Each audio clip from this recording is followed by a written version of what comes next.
did a sample recording of the entire EP before we even hit the studio. When you record a record, you'll have certain things, you always wish you can go back and change this or change that, but I had such a firm understanding of what I wanted to do behind the kit. So that was an excellent form of practice just before going into the studio at all. We had the keyboard parts worked out, we had all of the rhythm guitars tracked, and we had acoustic guitar tracked. So there was a good foundation for me to work off of as far as the drums went. So we did the drums at Backroom Studios. We booked a room for the day and just set up the whole thing ourselves, self-engineered the session. That was a really interesting process because there's a lot of running back and forth between the control room, live room, but it was actually a really cool experience. I've never really done that before, and we had 18 mics on the kit, running through all these different pre's, and had so many different little settings to figure out. But we finally got the sound, and we got all 5 songs tracked that day, and everything was sounding pretty good.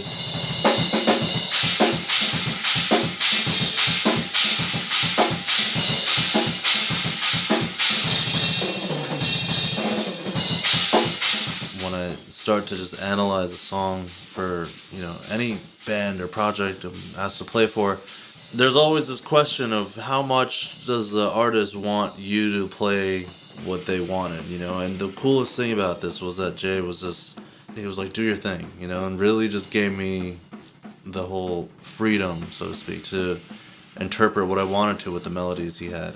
That was probably the best thing an artist could say to a drummer, just because it allows the drummer to really translate the drum parts properly. So a lot of the double bass stuff I'm doing on the record, there's stuff, generally when I play, over like 180, 190, I'll start doing double strokes. There was a few songs where it was like just under that threshold where I had to kind of figure out, okay, I'm going to do singles here instead of double strokes on the kick drum. And really, once you figure out, where you're comfortable with the song and what techniques to play, you kind of like work at that. So there was a lot of working on little spots with singles and like extended sections and just building up endurance for that. For the most part, I think that was the most challenging part about it, and overall it's made me a better drummer, I think, definitely.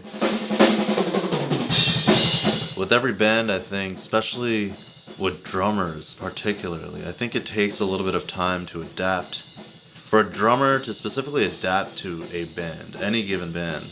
And so like when a new drummer joins a band, like a famous band, and like I see a new drummer joining, it's like I can't wait to see what they're going to be doing with this band in 2 years from now, like where they really develop that. So I think now that we've been playing together for a little bit, we're starting to develop these little, basically learning how we complement each other.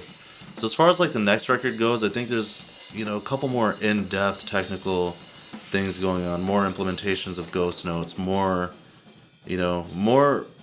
little intricacies within the drum parts. I think the very first record is probably more bare bones than any record after will be. So for the first record, it was definitely an awesome start.